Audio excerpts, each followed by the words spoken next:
আসসালামু আলাইকুম রহমতুল্লাহি বারাকাতুহু। মাসুমা হোমিও হলের পক্ষ থেকে আপনাদেরকে শুভেচ্ছা ও অভিনন্দন। বন্ধুরা, আজকে আমি আলোচনা করব হোমিওপ্যাথিক মেডিসিন নেটটাম সালফ নিয়ে। অল্প কিছু কথা বলবো, যার মধ্যে বোঝা যাবে যে এই নেটটাম সালফ কী কাজে লাগে এবং আমরা কীভাবে ব্যবহার করব। তো নেটটাম সালফ কি দিয়ে তৈরি? সোডিয়াম সালফেট দিয়ে নেটটাম সালফ তৈরি করা হয়। তো এই ক্রিয়াকেন্দ্র হলো মাথার পিছন দিক, গ্ল্যান্ডসমূহ লিভার, পিত্ত, প্যানক্রিয়াস, ইন্টেস্টাইন, কোলন, বক্ষ, বাম দিক এবং বাম নিম্ন বক্ষ। এটি অ্যান্টিসরিক, অ্যান্টিসাইকোটিক, অ্যান্টিটিবি এবং অত্যন্ত গরম কাতর মেডিসিন। বন্ধুরা, চরিত্রগত লক্ষণ, যে সমস্ত কাজে আমাদের এই নেটটাম সালফ প্রয়োজন, যে সমস্ত বিশেষ লক্ষণে আমরা এটি ব্যবহার করব। তো চরিত্রগত লক্ষণের সমূহের মধ্যে এটা বর্ষায়, জল জায়গায়, জলীয় খাদ্যে বৃদ্ধি। যে সমস্ত শিশুরা ঠান্ডা লাগলেই হাঁপানি, কাশি, সর্দি, নিউমোনিয়া প্রভৃতি উপসর্গে ভুগেন, তাদের জন্য এটা চমৎকার কাজ করে। তো বন্ধুরা, নেটটাম সালফের রোগী সাধারণত ঠান্ডা এবং পানিতে এদের প্রচণ্ড বৃদ্ধি হয়। পানি এবং ঠান্ডা কোনোভাবেই বরদাস্ত করতে পারে না। তো এর জন্য দেখা যায় নেটটাম সালফের রোগী যখন পানিতে বেশি কাজ করে, তো পায়ের মধ্যে ঘাও বা ক্ষত হয়, অনেক সময় গন্ধ হয়, সাদা ক্ষতও হতে পারে। তো নখকুনি জন্য এটা অত্যন্ত কার্যকারী। যাদের নখকুনি হয়, তো এই নখকুনি কাদা এবং পানিতে বৃদ্ধি হয়। বিশেষ করে গ্রামে এই রোগী বেশি দেখা যায়, নখকুনি রোগীগুলো। এটা নেটটাম সালফ খুব চমৎকার উপকারে আসে। এই নেটটাম সালফ মেডিসিনটা নিয়মিত ব্যবহার করলে অল্প দিনের মধ্যে এই নখকুনি ভালো হয়ে যাবে। যাদের নখের কণা পচে যায়, গন্ধ হয়, কালো হয় এবং পাকে পুঁজ হয়, জ্বালা যন্ত্রণা হয়, ফুলে এবং পানিতে বৃদ্ধি হয়, এদের জন্য নেটটাম সালফ চমৎকার মেডিসিন। তো হাঁপানি যদি হয়, এটা ভোরবেলায় বৃদ্ধি হয়। ঘুমের থেকে ওঠার পরে কফ, কাশি, হাঁপানি এবং ঘুমের থেকে ওঠার পরে যদি পানি ব্যবহার করে, তো এদের রোগ যন্ত্রণা বৃদ্ধি পায়। পিত্তপাথড়ী, এটা অদ্বিতীয় একটা মেডিসিন পিত্তপাথড়ীর জন্য। কিন্তু এর লক্ষণ হলো, যাদের পিত্তপাথড়ী হয়েছে এবং এর লক্ষণ বিশেষ করে দুধ খেলে, পানিতে জন্ম হয় এমন শাক খেলে এদের পেটের ব্যথা যন্ত্রণা বৃদ্ধি পায়, অত্যন্ত গ্যাস হয়, গ্যাস ফার্ম করে, পেট ফুলে যায়। তো অনেক সময় তিতো ঢেকুর উঠে। তো তিতো ঢেকুর ওঠে, এরকম অবস্থা যদি পেট ফুলে যায়, পেটের মধ্য এবং নিম্ন ভাগ, বাম পাশের সাইড অথবা মাঝখানের দিকে যদি ব্যথার উৎপত্তি হয়, ব্যথাটা ছড়িয়ে যায় এবং ব্যথা ছড়িয়ে যাওয়ার সাথে সাথে শাক খাওয়ার পরে এটা আরও বেশি বৃদ্ধি পায়, বিশেষ করে পানিতে জন্ম হওয়া শাক, তাহলে এই রোগীর পিত্তপাথড়ীতে চমৎকার মেডিসিন হলো নেটটাম সালফ।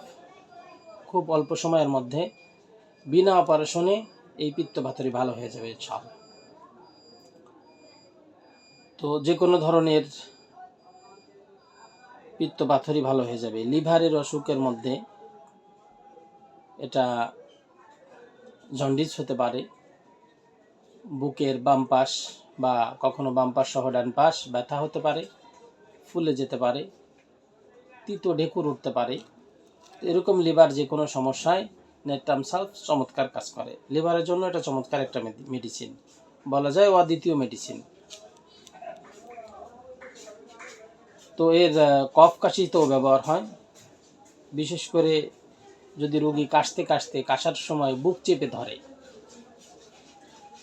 প্রতিবার কাশার সময় বুকে ব্যথা অনুভব করে এবং বুক চেপে ধরে, কাশি সকালে বৃদ্ধি পায়, পানিতে বৃদ্ধি পায়, বৃষ্টি হলে বৃদ্ধি পায়, ঠান্ডায় বৃদ্ধি পায়, তাহলে এই কাশির রুগীকে এবং কাশি, শ্বাসকষ্ট, হাঁপানি পর্যন্ত নেট্রাম সালফে ভালো হয়ে যায় ইনশাআল্লাহ। তো মাথার সাধারণত পিছন দিকে ভারী বোধ করে